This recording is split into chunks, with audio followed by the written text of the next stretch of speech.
क्योंकि चितरंजन गगन, मैं आ रही हूं आपके पास घनेंद्र जी। चितरंजन गगन, हर मंच से मोदी सरकार की तरफ से, चाहे कोई भी बड़ा मंत्री हो, खुद प्रधानमंत्री हो, भ्रष्टाचार के मुद्दे पर, परिवारवाद के मुद्दे पर पूरे विपक्षी गठबंधन को जिस तरह से घेरते हैं, क्या उसकी काट आप निकाल पा रहे हैं? लेकिन कार्रवाई आपके नेताओं की तरफ लगातार की जा रही है। आज भी लैंड फॉर जॉब केस में जो है कार्रवाई होने वाली है। दिल्ली में ही 6 रेलवे अधिकारियों से पूछताछ होने वाली है। सरकार तो अपनी तरफ से कार्रवाई और तेज कर रही है। पूजा जी, देखिए, प्रधानमंत्री जी बोलते लेकिन प्रधानमंत्री जी की विश्वसनीयता अब रही नहीं, क्योंकि जो बोलते हैं व्यवहार में ठीक उसका उल्टा होता है। भ्रष्टाचार पर बोलते हैं, यही मध्य प्रदेश में भ्रष्टाचार पर लंबी चौड़ी भाषण दिए और 2 दिन के बाद जो है सो जिन लोगों का नाम लिए उन लोगों को जो है सो महिमा मंडित किए। तो इसलिए एक बात है भाजपा के नेताओं में कि झूठ भी इतना बुलंदी से बोलते हैं, इतना मजबूती से बोलते हैं कि लोग उसमें भ्रमित हो जाया करता था। लेकिन अब वह स्थिति है नहीं। अब तो लोग देख रहा है किस ढंग से जो इन पर आरोप लगाता है। जैसे इन्होंने कहा, अभी धनंजय जी कर रहे थे, भाजपा के साथी हमारे कर रहे थे यूपीए 2 के समय का, लेकिन यूपीए 2 में जो आपने आरोप लगाया, क्या रिजल्ट तो कुछ नहीं निकला, सब गलत साबित हुआ, फर्जी साबित हुआ। 2G मामला में सब लोग रिहा हो गए, कोर्ट ने सब लोगों को कोई एविडेंस नहीं मिला। तो एक इन लोगों का रहा है शुरू से एक नैरेटिव गढ़ना, लेकिन अब वह जो है सो पर्दा फाश हो चुका है, एक्सपोज हो चुके हैं। जनता समझ चुकी है कि जो भाजपा में जाओ, लाइसेंस, भ्रष्टाचार का लाइसेंस लो और भाजपा में जाओ, यही है। अब जो इन पर सवाल उठाता है, अगर कोई सवाल पार्लियामेंट में उठाता है इनके भ्रष्टाचार पर, उसकी सदस्यता समाप्त कर दी जाती है।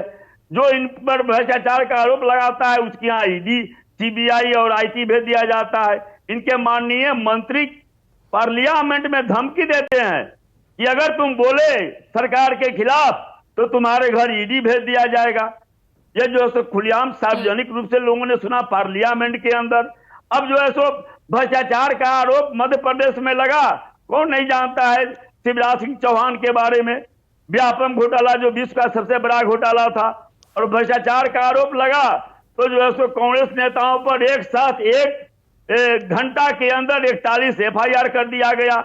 अब ये कहेंगे कि हाँ शायद बेल पर हैं तो जो है सो आरोपित हैं, केवल यही करते हैं। साबित कितना होता है, कितना परसेंट? अभी जो है सो एनडीए के सरकार के समय में जो ईडी जितने भी केस किए, क्या परसेंट उसका जो है सो रिजल्ट आया? 5% से भी कम उसका जो है सो कन्विक्शन हुआ।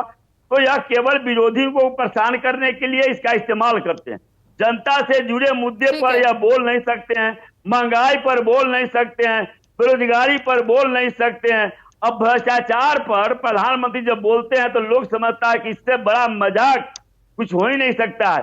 माने ऐसे बड़े संवैधानिक पद पर रहने वाला व्यक्ति अगर बोलता कुछ है और व्यवहार में कुछ होता है, एक तरफ कुछ भ्रष्टाचार बोलता है, दूसरी तरफ भ्रष्टाचारी को गोली लगाता है। सही में हमारे आपके साथी ने कहा कि भ्रष्टाचार करना है, चले जाओ भाजपा में। हेमंत बिस्वा शर्मा चले आए। अभी इनके जो है सो मध्य प्रदेश के मुख्यमंत्री पर आप देखिए, इनके हरियाणा के मुख्यमंत्री खट्टर साहब पर देखिए। मैंने एक लंबी फेहरिस्त है जिन पर भ्रष्टाचार के आरोप लगे हुए हैं।